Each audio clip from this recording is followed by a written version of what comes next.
This episode is brought to you by Progressive Insurance. Do you ever find yourself playing the budgeting game? Shifting a little money here, a little there, and hoping it all works out? Well, with the Name Your Price tool from Progressive, you can be a better budgeter and potentially lower your insurance bill too. You tell Progressive what you want to pay for car insurance, and they'll help you find options within your budget. Try it today at progressive.com.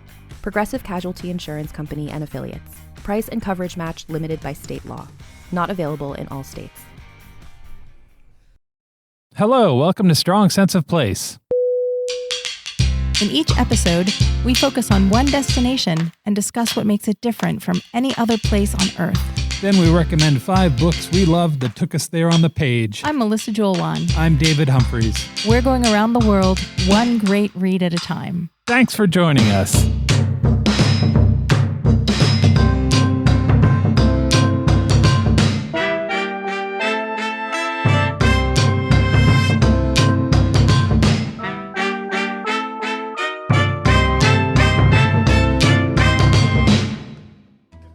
Hello, welcome to episode 13 of Strong Sense of Place. Lucky 13. It's season 2. We made it to season 2. Great job, everybody. Raises all around. Today, we get curious about Paris. I have a giant, squishy, soft spot in my heart for Paris. Same. And I know that there are people who don't enjoy Paris because it's quite large and it can be overwhelming. Yeah. But I feel like today we're going to make a strong case for why Paris is pretty much always a good idea. I also have a friend who, he travels a lot for business, and we have a chat channel that we share. And at one point he said, does anybody have any ideas about what I can do in Paris? I've been here for 3 weeks and I've seen everything. And it occurred to me then, and not for the first time, that people are different than I am. Yes. People have different ideas about what it's like to explore a city. Paris was one of the very last places we were before the coronavirus. It's true. We went to Paris last October, specifically because we wanted to see an art exhibit, a Van Gogh art exhibit that was taking place at the Atelier des Lumières, which is so much fun to say. Yeah. It's a really cool exhibit that is still going on, although I don't know how long it will be, where there's a old factory space and they're projecting Van Gogh artworks onto the walls, and they're animated so you can actually feel like you're walking into the Van Gogh paintings. Yeah. And there's music.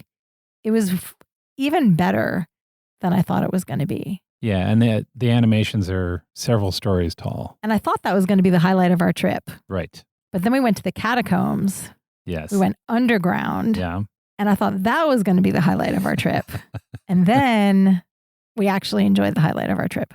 Which was? We went to a bakery that actually breaks kind of one of the fundamental rules that I have heard about bakeries in Paris, which is baguette, croissant, and pastries are never made in the same bakery. Those are 3 distinct baking skills, and you should not have those things from the same place. Right. But we did find a bakery that was recommended by David Leibovitz, who is an American who's lived in Paris for decades. He's a cookbook author. He recommends a bakery that makes croissant and baguette that are both award-winning. And we started with delicious café crème, just coffee with cream. And we had a croissant. And then we decided we should have a baguette too. Yeah. So I asked the guy, do you have... Adorable 20-year-old French boy. Sort of cinematically perfect, right? Yes. He was like the male Amelie. Yeah. And I said, do you have this baguette? And he said, well, they're in the oven. Can you wait for 5 minutes?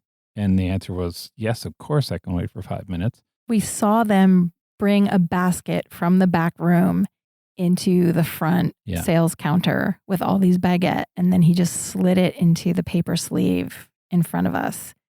And the heat coming through the paper made it hard to hold. That's how hot it was. We walked out into that neighborhood and ate that baguette as we were walking. It is a moment that I will remember on my deathbed. It was fantastic. It was so good. It was just crunchy and chewy, and the air was crisp and cool because it was October. And we came on this little square that looked like a movie set. It was so perfectly French. Yeah. And I don't know, it took us maybe 20 minutes to eat that baguette, and it was hot all the way to the end. That square had like a little church and a little theater and A bars. market. Yeah. Trees. I expected Gene Kelly to appear. And I feel like that story for me kind of highlights one of the things I love about Paris, which is, of course, there's incredible art and history and architecture, and you can pay to have these incredible cultural experiences. But for me, some of my favorite moments are always when we're just walking around, enjoying the fresh air and the really beautiful quality of the light in Paris, and just kind of soaking in the vibe of the city. And that doesn't cost you anything. Do you want to do the 101? I do. Bring us all up to date on where this fancy Paris place you're talking about is? This little hidden gem of Paris. First, a disclaimer. In this episode, we are concentrating on Paris, but we are well aware that there are a lot of wonderful things in France outside of Paris. Yes. So for everyone who's wondering, we will get to the rest of France eventually. As you may or may not know, our goal is to get to every country in the world and every state in the United States at some point. And for places like France, which have an outstanding city and a bunch of other things to do, we'll probably be revisiting those places multiple times. Yeah. So fear not, we will get to Provence. Okay. I am pretty sure our audience knows this, but we're just going to quickly cover the basics just in case. Okay. Paris is the capital of France. What? It's located in the northern part of the country, but almost exactly in the middle going west to east. So it's right in the middle, but north. France is roughly the size of the U.S. state of Texas, and Paris is at roughly the same latitude as the northern tip of Newfoundland, Canada. So it is pretty far north, which also explains why the light is so beautiful. One more orientation fact. Paris is about half the size of Brooklyn. Really? Yeah. Huh. So it's much smaller than New York City. Yeah. Now let's talk about the vibe, because that's really what I think is the important part. Whatever daydreamy, romantic, gauzy, light-infused ideas you have of Paris as a visitor are probably not too far from reality. As we already mentioned, the light is very soft and kind of gives everything a glow. Pretty much anywhere you go in Paris, you can see the Eiffel Tower. And for me, that is a magical, wonderful thing. But the famous French writer, Guy de Maupassant, legendarily hated the Eiffel Tower. And the mythology is that he used to eat lunch in a cafe right underneath the tower every day, because he said if he sat there, it was the only place in Paris where he couldn't see the tower. I'm kind of here for that kind of pettiness. Yes. One of the other things that makes Paris, I think, look particularly like Paris is, of course, there are cafes lining all of the streets. And they have the way of arranging the chairs so that the chairs are facing the street as opposed to facing the table, which always feels like this invitation to sit down and watch the parade of humanity go by. It's one of the things that I think I love most about Paris is that they, as a culture, are all up for the sit. They are set up to have a seat, look around, have a coffee or a glass of wine, and just enjoy where you are right now. Which I feel like for us has been a real shift in, well, us trying to shift how we think about the world, get out of the habit of grabbing a cup of coffee to go and actually taking 20 minutes to just sit down and be. I feel like it can be really challenging for us, maybe because we're American, maybe just because of our personalities, but. Yeah, I agree. Starbucks is very anti-Paris. The idea that you would drive through, get a coffee, spill it down your gullet while you're trying to get to work. Yeah. Is not the same experience as sitting down at a cafe and having a moment while you are also enjoying a cup of coffee.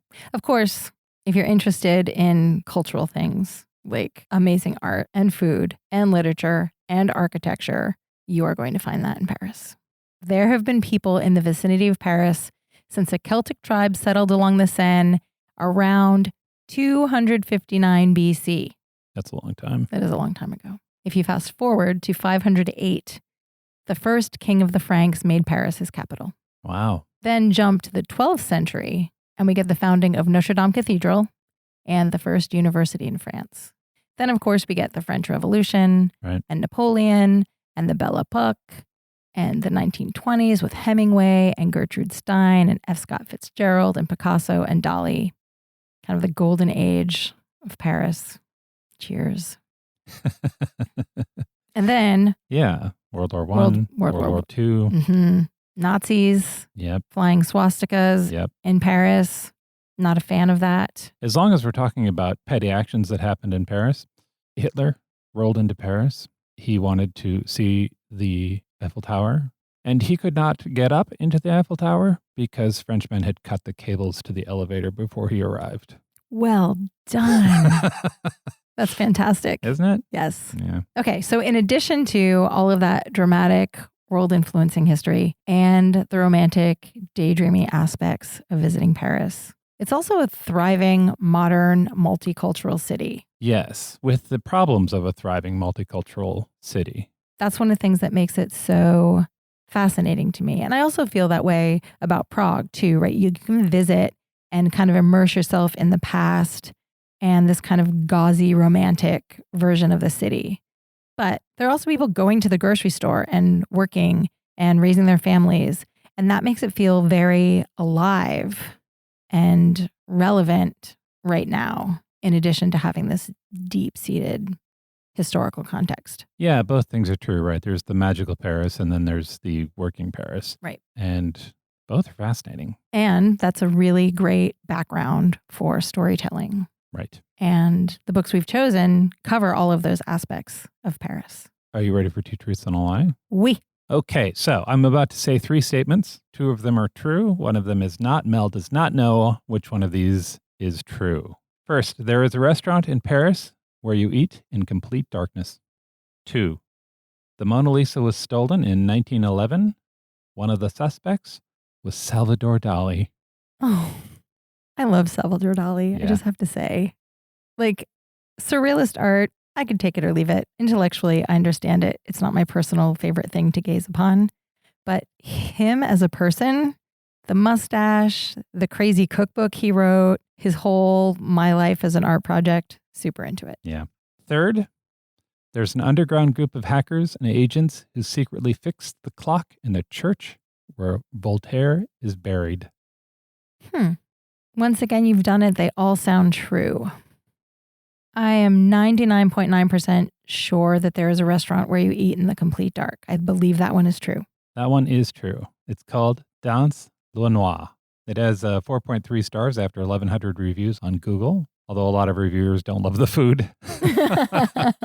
It's staffed entirely by visually impaired people. You get your server's attention by calling their name. In the words of one diner, you have no idea where your fellow diners are sitting and how many are at the table, how big the room is, or if indeed the guy in the next seat has stripped naked. It is genuinely disconcerting. The menu also is a surprise. I was going to ask you what kind of food they serve. Yeah. You go and you sit down. You You don't know what you're getting? No. That would be tough for me. Like, even if I could get over the hurdle of just being in the complete dark, which is not my favorite thing. Yeah. So that gets us to Dali stealing the Mona Lisa. Yep. Or the underground group of hackers who fixed the clock. Okay. I'm going to say that someone stole the Mona Lisa, but I don't think it was Dali. That is correct. Hooray! Salvador Dali was not a suspect. So on August 11th, 1911, the Mona Lisa was stolen by 3 men who spent the previous night in an art supply closet in the Louvre. They came out in the morning, lifted 200 pounds of painting and frame and protective glass off of the wall, and they walked out of the Louvre. Wow, they just picked the whole thing off the wall as is and walked out with it? Yep. And they got on a train, and it was 2 years before anybody saw the Mona Lisa again. Wow. Yeah. But the Mona Lisa was not what it is now then. Mm-hmm. It wasn't until the next day that anybody noticed that the Mona Lisa was gone. The staff had thought it had been taken to the roof to be photographed. Oh my gosh. Yeah. Because photography wasn't good. They needed the sunlight. Right. The Louvre announced the theft. The New York Times ran a headline that I love. The headline said, 60 detectives seek stolen Mona Lisa French public indignant. After 2 years, one of the thieves decided that the heat had gone down sufficiently, and he took the Mona Lisa to a dealer. The dealer, according to the story, the dealer did not recognize the Mona Lisa, but he saw on the back there was the mark of the Louvre, and they were busted, and the painting was returned, and it said that the theft helped make the Mona Lisa what it is today. Wow. That's a pretty cool story. And as much as I'd like it to be true, Salvador Dali was not a suspect. He would have been 7. Oh. Yep. But Pablo Picasso was a suspect. No. Yeah. I love it. Oh, I want someone to write that novel now. Picasso was a suspect because he and a buddy had stolen stuff from the Louvre before. What a thug. Yeah. In 1907, his buddy lifted a 3rd century statue and gave it to Picasso. A couple of years later, Picasso returned the favor. Another buddy, a 3rd buddy, ratted them out to the cops. Picasso and his buddy made plans to throw their stolen art into the Seine, but ultimately could not do that. So did they give it back? I don't know if they did, but they weren't cleared until the Mona Lisa was recovered. Wow. What was happening with security at the Louvre in the early 1900s? I mean, it was lax. It was lax. Right? And that leaves us with, there is a group of hackers and thieves who fixed the clock in the church where Voltaire is buried. This is all according to a 2012 article in Wired. There's a group in Paris called UX for Urban Experiment. Their most sensational caper was completed in 2006. They spent months infiltrating the Pantheon, which is a monument that houses the remains of France's most sort of cherished citizens. 8 restorers built their own secret workshop in a storeroom, which they wired for electricity and internet access and outfitted with armchairs and tools, a fridge, and a hot plate. And they stayed there for a year. And in the Pantheon? Yeah. They would undetected. They'd sneak in. What is happening with security in Paris? During the course of the year, they painstakingly restored the Pantheon's 19th century clock. The clock hadn't chimed since the 60s. And then one day in 2006, it rang for the first time on the hour, the half hour, and the quarter hour. Wow. Yeah. That's amazing. Okay, so the management, not amused. Oh, I'm sure. I'm sure that instead of being filled with gratitude, there was a lot of WTF going on. Well, okay, so the director of the Pantheon went so far as to hire a clockmaker to restore the clock to its previous condition by sabotaging it. The clockmaker refused to do more than sort of disengage a part, the escape wheel. UX slipped in and stole that part from them and are said to be safekeeping it now in hope that someday a more enlightened administration will return. I feel like all of the 2 truths and a lie today need novels written about them. So if anyone is listening and is a budding novelist, could you please get on that for me? Thank you. UX claims to have conducted 15 other such covert restorations, all in Paris. So their intentions are good, or are they just mischief makers? Or both? They're both mischief makers, but they have good intentions. Right? I love it. They get in and... I need a TV series. They're the same people. Remember when we went to the catacombs and there was that story of a group who had been in there and set up a movie theater? Yes, yes. That's the same group. I love them. Do you think they wear black turtlenecks and black berets? I can only hope. And occasionally bandit masks. And maybe when the women smoke cigarettes, they have them in long cigarette holders. There's a comic series called Bandette, which I really love. Oh, yeah, I read one of those. Yeah. And so cute. Yeah. And I'm thinking that Bandette is a member of UX. Definitely. That's all I got. That's 2 truths and a lie. Do you want to talk about books? I always want to talk about books. Yes. My first book is Vintage 1954 by Antoine Lorraine. It is translated from the French by Emily Boyce and Jane Aitken. I feel like it's really important to mention the translators because the translations of his books are beautiful. Translation is such an art. I love to plug the people who do it. Yeah. So if I was going to conjure the perfect book to represent romantic, whimsical Paris, daydreamy Paris, the Paris of movies like Amélie and Sabrina, it would be this book. The story starts in 2017 in an apartment in Paris. Oh, very recent. Yes, contemporary. There's a group of people, some of whom know each other and some of whom have just met. and they're sharing a vintage bottle of Beaujolais wine from 1954. So imagine the scene. Mm-hmm. Beautiful apartment with high ceilings, windows looking out over the city. There's a gothy antiques dealer. There's an American named Bob from Milwaukee. Bob from Milwaukee. Bob from Milwaukee. Okay. And he's visiting Paris for a very personal and poignant reason. So Bob might have some hidden depths. Okay. There's a cocktail mixologist who is really into creating new cocktails. And he makes a cocktail that actually is pretty important to the plot. And then there's the host, who is a very, very Frenchman. He is not super comfortable socializing. And now he's got all of these people in his apartment sharing this really, really important bottle of wine. And then something magical happens, although they don't know it at the time. Okay. The wine flows, the conversation is rolling along. And by the end of the evening, they all part ways and they're all feeling very content and warm and glowy. And the next morning when they wake up, they are in 1950s Paris. Wow. Yeah. What do they do about that? Well, I'm glad you asked. As they're trying to figure out exactly what has happened, because now their cell phones aren't working, they go to the metro stop where they usually go and realize that things look different. And why do the light posts look like that? There's the dawning realization. Yeah. How long would it take you to realize that you are in 1954 if you just woke up one morning? And that's kind of a comical part of the novel because they're all so entrenched in their routines that it takes them a little while to notice that things aren't functioning the way they're supposed to. Because you would look at your phone and be like, oh, I don't know. I guess it's just not working right now. Right. Yeah.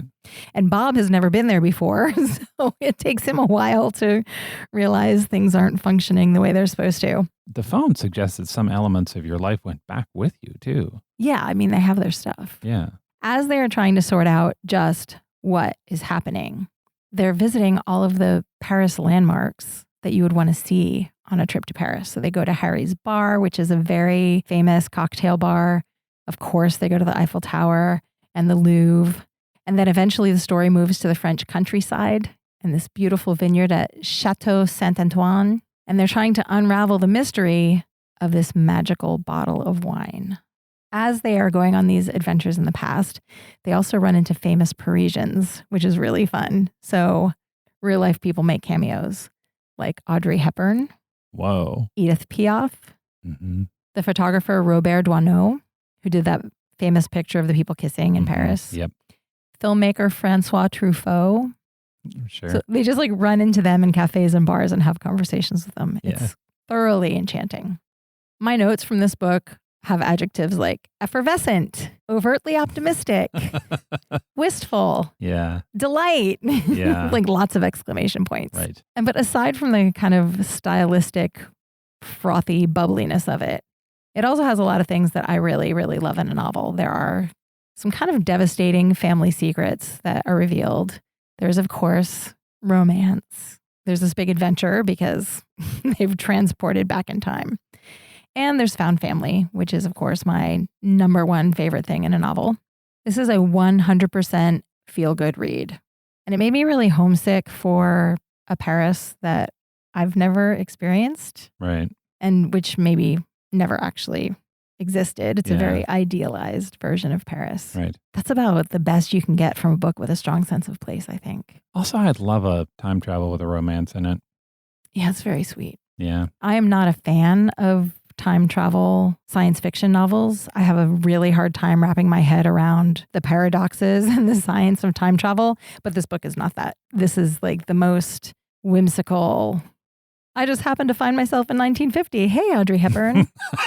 So if time travel is not your thing, don't worry because it's more of a fantasy and less of a sci-fi book. Yeah.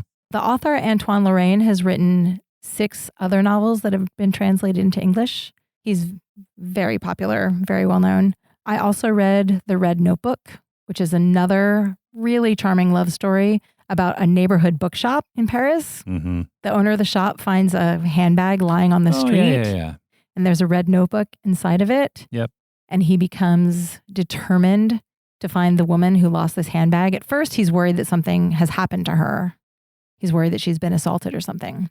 This is the same guy who wrote The President's Hat. Correct. Yeah. Which is also very well reviewed and much adored. Yeah. So he sort of specializes in Parisian fantasy. Yes. And you can go really deep with him if you find that his books suit your taste. Yeah. But I'm going to recommend that you start with Vintage 1954. Nice. What's the author's name again? Antoine Lorraine. Okay. And I will put a video of an interview with Antoine Lorraine in the show notes, because if you were going to conjure in your imagination a French author, it would be him. Yeah, he should be carrying a baguette, but other than that, he looks a little bit to me like Adrian Brody. Yes. Adrian Brody. Yes. Yeah. Kind of a more suave and charming French Ichabod Crane. Yeah. With a really good accent. Yeah. My first book is The Invention of Hugo Cabret by Brian Selznick. This is a children's book. It's unlike most children's book in that it's about 500 pages long. Ooh, I love that. It's a brick. I would consider it a graphic novel. It's rich with full-page images, some of which advance the plot. There are 284 images, Wikipedia tells me. Fantastic. Yeah.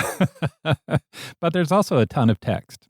His style is really, really, I would say, like whimsical, charming. Oh, for sure. This book won the Caldecott Medal in 2008, and it was the first novel to do so.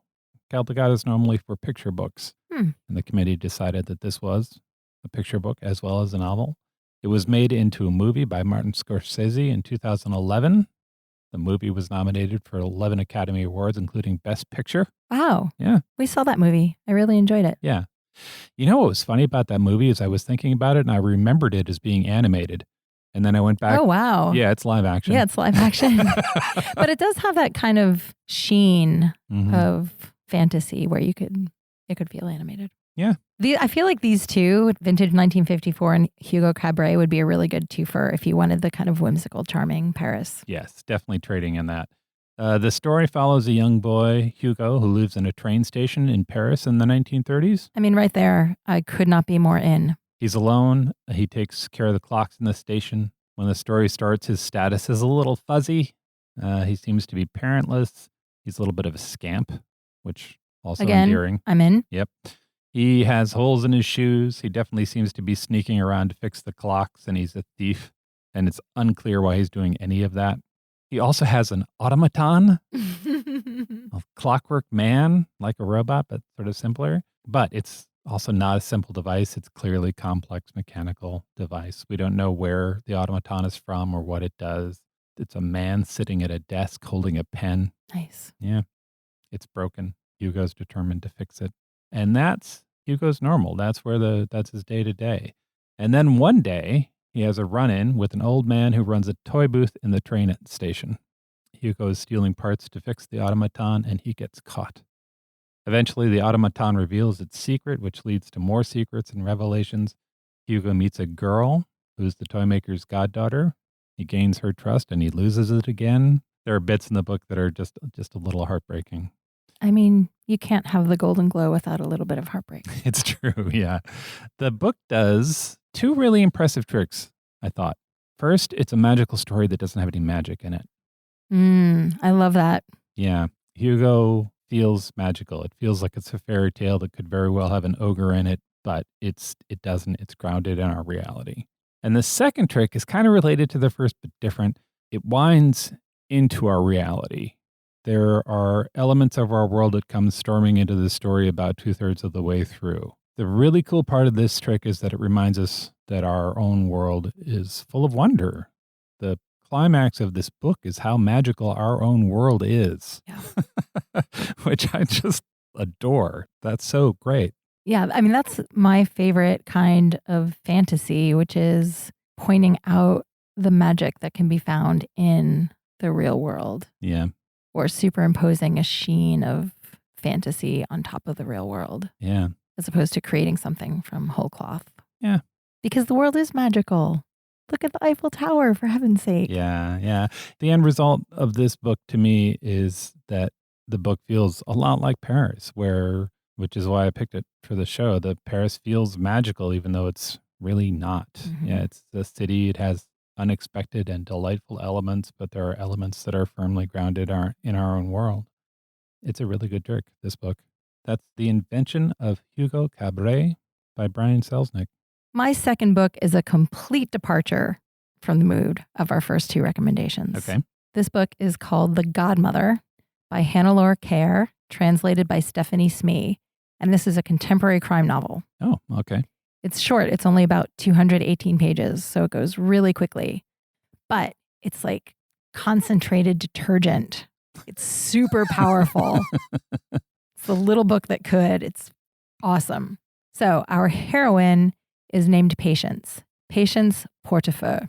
She's 53 years old, and she is an interpreter for the Ministry of Justice.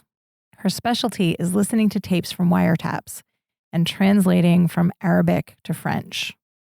And most of the conversations that she's listening to are between drug dealers from North Africa. Oh, okay. Although she works for the police, Patience is starting to extend her empathy towards the crooks. Listening to them for hours on end has humanized them. Yeah. And she knows what it's like to be in some tough spots. Her husband died recently, and she's now become solely responsible for her elderly mother, who is in a care facility, and for her own adult daughters. So she's now like a single mom with a lot of responsibility. So all of these circumstances lead Patience to make a shocking, life-changing decision. And from there, we're just like off to the races. Right. I don't think it's giving anything away to say that there's a reason this novel is called The Godmother. There are hints in the title of what might be happening. Yeah. Okay, so things I love about this book. Yeah. This is not the Paris of vintage 1954 or Hugo Cabret. Mm-hmm. This is a gritty, crime-riddled, urban destination, which is also an aspect of Paris that we have to acknowledge. Like, Paris is a large, thriving metropolis. Right. The suburbs are very different than the arrondissement with the Eiffel Tower in it. Paris is home to more than 2 million people. They are not all going to be elegant ladies in little black dresses with a glass of wine. The second largest ethnic group in France, after French people, are people of Arab origin. So this is a big part of the population. Yeah. But this is really interesting. Ethnic statistics are forbidden in France. Really? So there are no official figures about what the actual demographics of the Arabic population are. Huh. Yeah. But we know from the news that relationships between the Arab population and the French population are not always smooth. Yeah. Rocky, even. So that's one of the things that I really liked about this book. It's another facet to what life in Paris is like. The second thing to love about this book is that Patience is just an awesome character. She's this 53-year-old woman who has not taken anybody's crap. I wanted to be her. I wanted to have her as my best friend. Yeah. I mean, first of all, she's a wizard with languages. You know, she's translating Arabic to French in real time. She's very tough and smart and really snappy.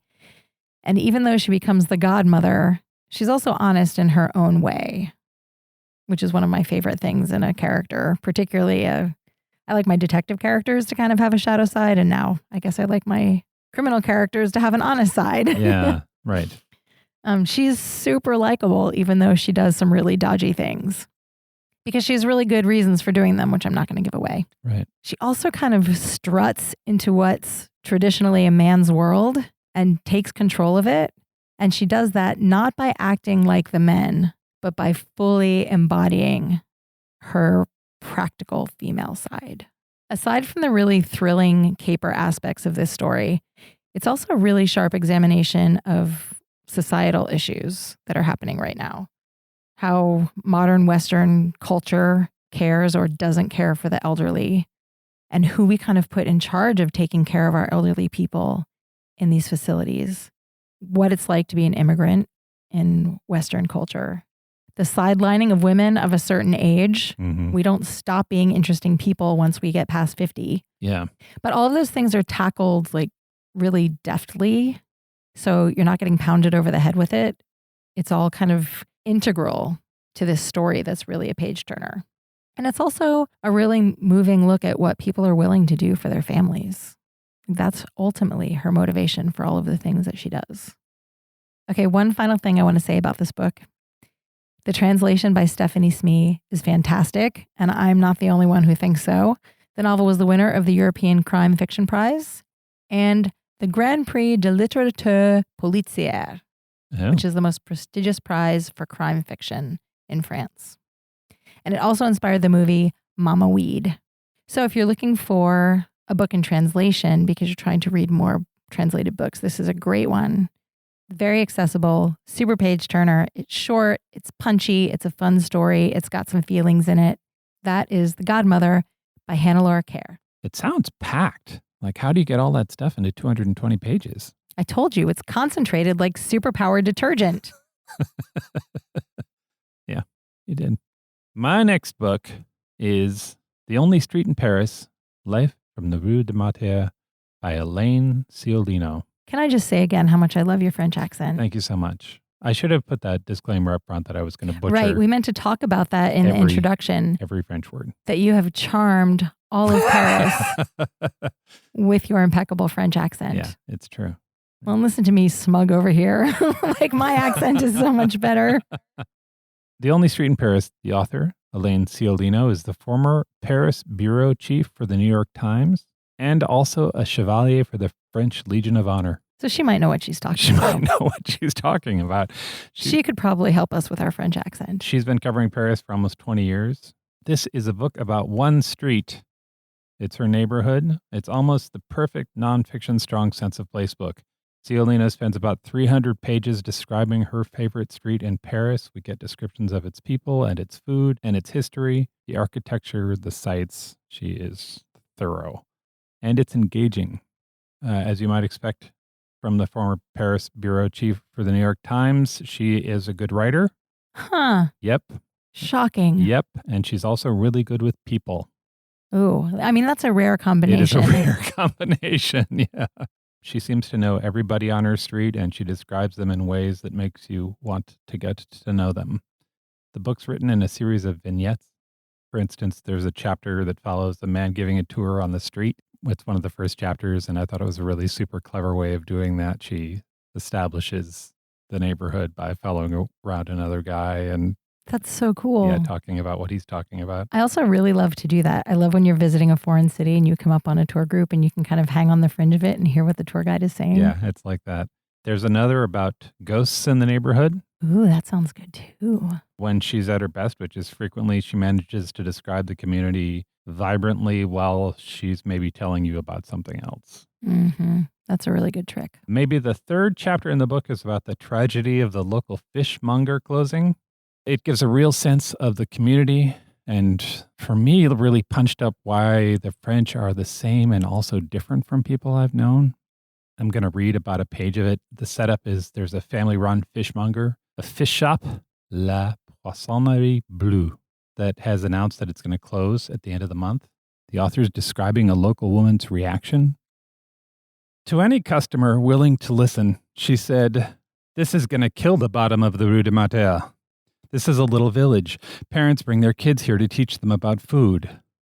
Her greatest fear was that a shoe store would move in.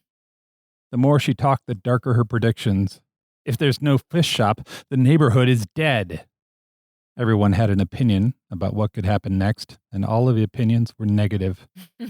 Maybe the Carrefour supermarket next door would break down the walls and expand.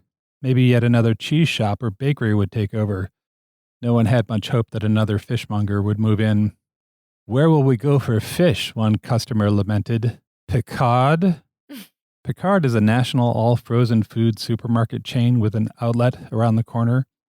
Its frozen red mullet is half the price of the fresh counterpart at La Poissonnerie Bleue, but Picard is viewed with disdain by traditional French cooks.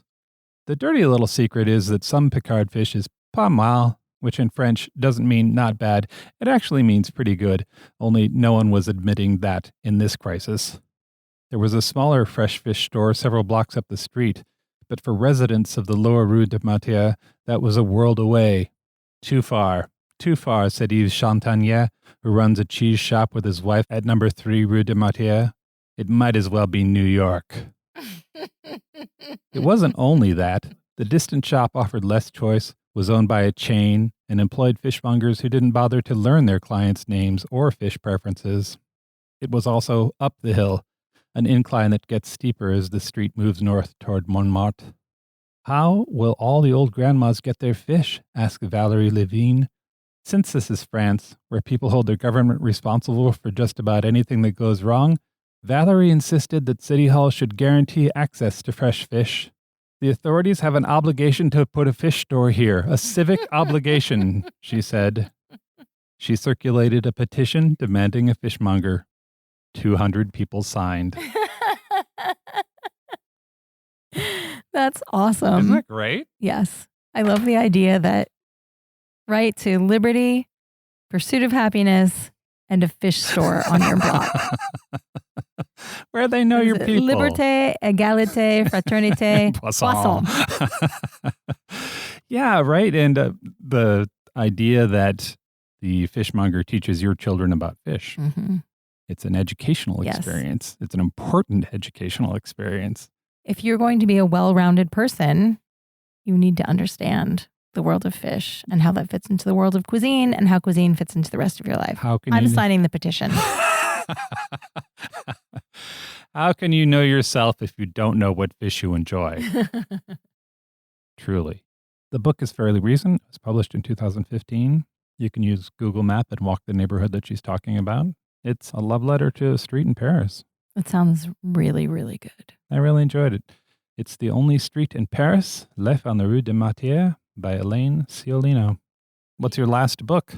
I've made it to my last book. But Yes. again, because I'm a cheater, I want to just mention one book before I get to my final book. Okay. In our Scotland episode, I recommended the book City of Ghosts by Victoria Schwab, which is a YA novel about a precocious 12-year-old girl who can slip through the veil between this world and the other world, Yes. and whose best friend is a ghost. Yes. That was the first book in a series. The second book in the series is called Tunnel of Bones, and it's set in the Paris catacombs. Oh, lovely. And I actually read that book before we went to the catacombs. So we went in them. I was remembering scenes from the book, which Nice. is really fun. Yeah. These books are great. They are, on the surface, adventure stories about this 12-year-old girl and her best friend, the ghost. But they're really about friendship and loyalty and finding your place in the world. So they have like an emotional resonance, even though on the surface, they're just adventure stories. This one is great for Paris. They go to the catacombs. They go to Père Lachaise Cemetery, which is another one of my favorite places that we visited. The Eiffel Tower, of course. They're non-scary ghost stories. Yeah. Highly recommended. That is Tunnel of Bones by Victoria Schwab. Now on to my actual last book recommendation. Okay. This book is called Little by Edward Carey, and it's a fictionalized biography of Madame Tussaud, the woman who found the famous wax museum. Yeah. So this story actually begins in Switzerland in 1761, and then the action moves to Paris and eventually through the French Revolution in 1789. And we know the what from the outset, right? We know that this little girl is eventually going to grow up to be the famous Madame Tussaud. Mm-hmm. The story is all about the how and the why. This little orphan girl from Switzerland becomes the toast of London with her crazy wax figurines. So Maria is called Little, and she's called Little because she's tiny. And she's kind of she's a really wonderful heroine, especially at the beginning of the book when she's just a little girl. She reminded me a little bit of Jane Eyre. She's just kind of like raging against the injustices of her life and the way she's treated really unfairly and callously.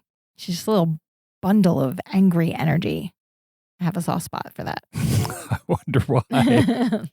She is sadly abandoned by her mother, and she's taken in by Dr. Philippe Curtius, who is a real person.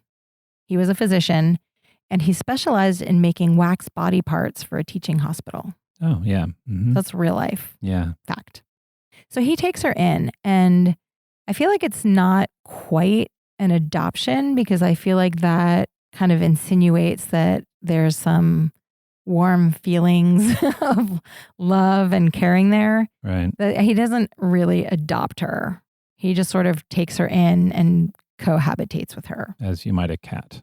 Yes. Okay. And she becomes his apprentice. This is where the tone of the book kind of starts to emerge for me. It's very macabre, but gleefully so. A little bit like Edward Gorey illustrations, where you're like, this is really disturbing, but also kind of funny and makes me feel a little warm-hearted, even though it's very eerie. It's like that. Both Little and Dr. Curtius are comforted by each other, but they don't love each other. So it's this really weird symbiotic relationship where they need each other and they're helping each other, but you wouldn't really say that they're like father and daughter. Yeah. As Little gets older and learns more about making these wax figurines, and she and Dr. Curtius kind of become a little bit famous in Paris, real life famous Parisians pass in and out of their lives. So you're learning things about the history of Paris and the figures that were really significant in the 18th century. For example, there is a writer named Louis-Sébastien Mercier. He kind of becomes an adopted uncle for Little. Mm-hmm. And this is real. This is true. He wrote a book called The Year 2440, A Dream If Ever There Was One. And it's a utopian novel set in the year 2440. Wow. Yeah. When was this? This was the late 1700s. Wow. Yes. That's hard to think about. Yes. And the world he imagined in this book is very much like the world of Star Trek. Like, he really envisioned like extreme equality and really comfortable clothes and hospitals based on science. And everyone's minds were blown. Yeah. So he becomes kind of like Little's uncle. Also, actual fact, the woman who became Madame Tussaud was tutor to Princess Elizabeth, who was the younger sister of Louis XVI. Really? And actually lived at Versailles for a while. Huh. Yes. But as we know happens when you're at court, favors can change really quickly. So that didn't go quite as well as everyone would have liked. I rarely laugh when I'm reading. That's just not an experience that I have, even if I think something is funny. Yeah, same. I kind of read things and think, oh, that's funny. Yeah. This book made me laugh out loud so many times because it's so just audacious and really, really enjoying being dark. Mm-hmm. And Little is really a treat. There's this one scene. So she and Dr. Curtius are moving from their original house into the monkey house. What's the monkey house? Like a zoo, but it was a house that had been filled with monkeys. This is a real thing in the 1700s in Paris. It was like a monkey exhibit. So there's a house in Paris that was filled with monkeys and people would pay money to go in and look at the monkeys. Correct. And then the monkeys moved out, and Little and Dr. Curtius and their lab and her kind of adopted mother moved in. Can you imagine the cleaning that would be involved with taking over the monkey house? And that is in the book. Like, the house is super disturbing. Yeah. It's really an upsetting house. It's cold, and she's like 10 or 11. So it's scary. Mm-hmm. It's dirty. There used to be scary monkeys in here. Mm. She doesn't like it. And at one point, everyone else goes out and she's left alone in the house by herself. And she walks into the middle of the house and she tips her head back and she shouts, "You can't scare me and I'm not going anywhere, so you may as well make peace with me." Wow. And I was like, that's my girl. Like, that's her whole, like, these terrible things happen to her over and over. And that's her whole attitude. Like, I'm scared, but I'm going to fight back. Yeah. It's very endearing. And from then on, she wasn't scared anymore. So I really like this for strong sense of place, aside from it being a great story. I like it for strong sense of place because it's really drenched in atmosphere. And the descriptions of places that she lives in Paris are just like deliciously bleak, which is not a view of Paris that we get frequently. Right. Like, it's very chilly. It's very creaky. And the other thing is you get a perspective on the French Revolution, which I hadn't really experienced before, which is the revolution is going on. The town is in chaos, but there's also all of these other people just trying to live their lives. Yeah. And there are literally people getting their heads chopped off in the street outside their house. Yeah. So in some ways, it's also a war story in that you see what the revolution is like through the eyes of people who are not directly involved in the revolution. Yeah. So I thought it was funny and moving and surprising and educational, which is all the things I'm looking for. Yeah. That is Little by Edward Carey. Awesome. Those are 5 books we love set in Paris. 6 books we love set in Paris. Visit our show notes at strongsenseofplace.com for links and details. Mel, what did you write for Paris? Okay, over the next 2 weeks, we have some very exciting blog posts coming. Okay.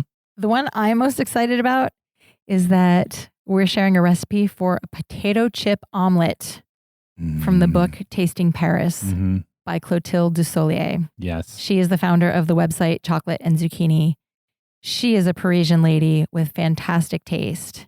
The potato chip omelet is from a Michelin star restaurant.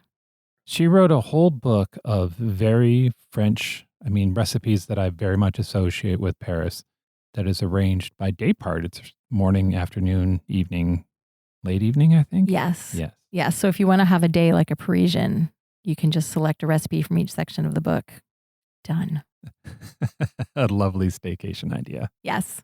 Okay. Also coming up, we have photos and details about an English language bookstore in Paris that I really loved called the Librairie Galliani. We have more books set in Paris because I think in my life I've read something like 30 books set in Paris. And that is all coming over the next 2 weeks at strongsenseofplace.com. Fantastic. Thank you for listening to Strong Sense of Place. Be sure to sign up for our free weekly newsletter. It's packed with our favorite book and travel-related things. And please follow us on Instagram for photos and illustrations and short book reviews and other things we love. We are at Strong Sense of. If you enjoy our show, please rate it, review it, and tell a friend. That is the way you can help us ensure that we can keep doing this show. Because we really love doing it, and we hope you love listening to it. And don't forget to subscribe so you never miss an episode. Where are we going for our next show? By request from our audience. We are getting curious about the state known as the last frontier. Star Trek. It is not Star Trek, David. It's Alaska. Thanks for listening. We'll talk to you soon.